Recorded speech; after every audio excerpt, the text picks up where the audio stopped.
Kisah sahabat Nabi, Mu'az bin Jabal, pelita ilmu dan amal. Tatkala Rasulullah mengambil baiat dari orang-orang Ansar pada perjanjian Aqobah yang kedua, di antara para utusan yang terdiri atas 70 orang itu terdapat seorang anak muda dengan wajah berseri, pandangan menarik dan gigi putih berkilat serta memikat. Perhatian dengan sikap dan ketenangannya. Dan jika bicara maka orang yang melihat akan tambah terpesona karenanya. Nah, itulah dia Mu'az bin Jabal Ra. Dengan demikian, ia adalah seorang tokoh dari kalangan Ansar yang ikut baiat pada perjanjian Aqobah kedua, hingga termasuk as-sabiqul awalun, golongan yang pertama masuk Islam. Dan orang yang lebih dulu masuk Islam dengan keimanan serta keyakinannya seperti demikian, mustahil tidak akan turut bersama Rasulullah dalam setiap perjuangan. Maka demikianlah halnya Mu'az, tetapi kelebihannya yang paling menonjol dan keistimewaannya yang utama ialah fikih atau keahliannya dalam soal hukum. Keahliannya dalam fikih dan ilmu pengetahuan ini mencapai taraf yang menyebabkannya berhak menerima pujian dari Rasulullah SAW dengan sabdanya, umatku yang paling tahu akan yang halal dan yang haram ialah Mu'az bin Jabal. Dalam kecerdasan otak dan keberaniannya mengemukakan pendapat, Mu'az hampir sama dengan Umar bin Khattab. Ketika Rasulullah SAW hendak mengirimnya ke Yaman, lebih dulu ditanyainya, apa yang menjadi pedomanmu dalam mengadili sesuatu, hai Mu'az? Kitabullah, jawab Mu'az. Bagaimana jika kamu tidak jumpai dalam kitabullah? Tanya Rasulullah pula. Saya putuskan dengan sunnah Rasul. Jika tidak kamu temui dalam sunnah Rasulullah, saya pergunakan pikiranku untuk berijtihad, dan saya takkan berlaku sia-sia, jawab Mu'az. Maka berseri-serilah wajah Rasulullah. Segala puji bagi Allah yang telah memberi taufik kepada utusan Rasulullah sebagai yang diridai oleh Rasulullah, sabda beliau. Dan mungkin kemampuan untuk berijtihad dan keberanian menggunakan otak dan kecerdasan inilah yang menyebabkan Mu'az berhasil mencapai kekayaan dalam ilmu fikih, mengatasi teman dan saudara-saudaranya hingga dinyatakan oleh Rasulullah sebagai orang yang paling tahu tentang yang halal dan yang haram. Suatu hari, pada masa pemerintahan Khalifah Umar, Aizullah bin Abdillah masuk masjid bersama beberapa orang sahabat. Maka ia pun duduk pada suatu majelis yang dihadiri oleh 30 orang lebih.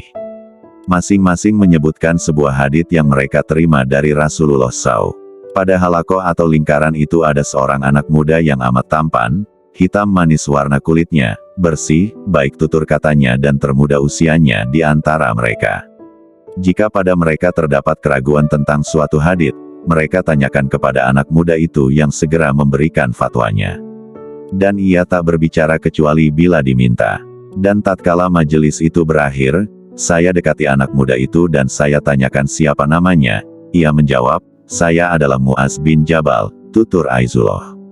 Sahar bin Hausyab tidak ketinggalan memberikan ulasan, katanya, bila para sahabat berbicara, sedang di antara mereka hadir Mu'az bin Jabal, tentulah mereka akan sama-sama meminta pendapatnya karena kewibawaannya.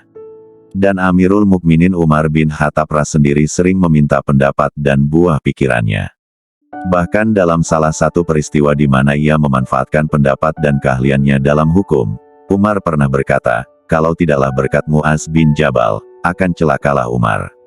Ia seorang pendiam, tak hendak bicara kecuali atas permintaan hadirin. Dan jika mereka berbeda pendapat dalam suatu hal, mereka pulangkan kepada Mu'az untuk memutuskannya. Maka jika ia telah buka suara, adalah ia sebagaimana dilukiskan oleh salah seorang yang mengenalnya, seolah-olah dari mulutnya keluar cahaya dan mutiara. Dan kedudukan yang tinggi di bidang pengetahuan ini, serta penghormatan kaum muslimin kepadanya, baik selagi Rasulullah masih hidup maupun setelah beliau wafat, dicapai Mu'az sewaktu ia masih muda. Ia meninggal dunia di masa pemerintahan Umar, sedang usianya belum 33 tahun. Mu'az adalah seorang yang murah tangan, lapang hati dan tinggi budi. Tidak sesuatu pun yang diminta kepadanya, kecuali akan diberinya secara berlimpah dan dengan hati yang ikhlas. Sungguh kemurahan Mu'az telah menghabiskan semua hartanya. Ketika Rasulullah SAW wafat, Mu'az masih berada di Yaman, yakni semenjak ia dikirim Nabi ke sana untuk membimbing kaum muslimin dan mengajari mereka tentang seluk-seluk agama. Di masa pemerintahan Abu Bakar, Mu'az kembali ke Yaman. Umar tahu bahwa Mu'az telah menjadi seorang yang kaya raya, maka ia mengusulkan kepada Khalifah Abu Bakar agar kekayaan Muaz itu dibagi dua.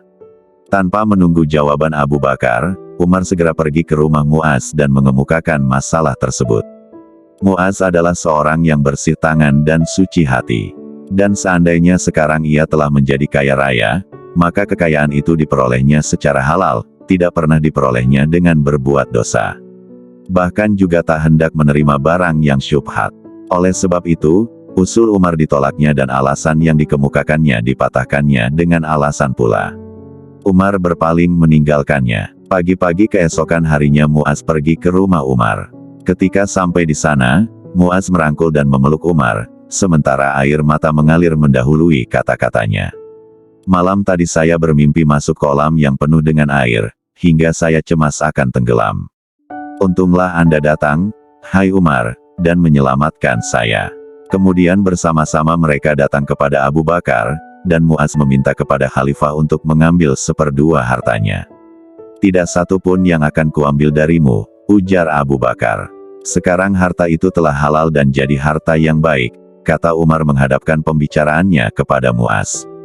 Andai diketahuinya bahwa Muaz memperoleh harta itu dari jalan yang tidak sah, maka tidak satu dirham pun Abu Bakar yang saleh itu akan menyisakan baginya.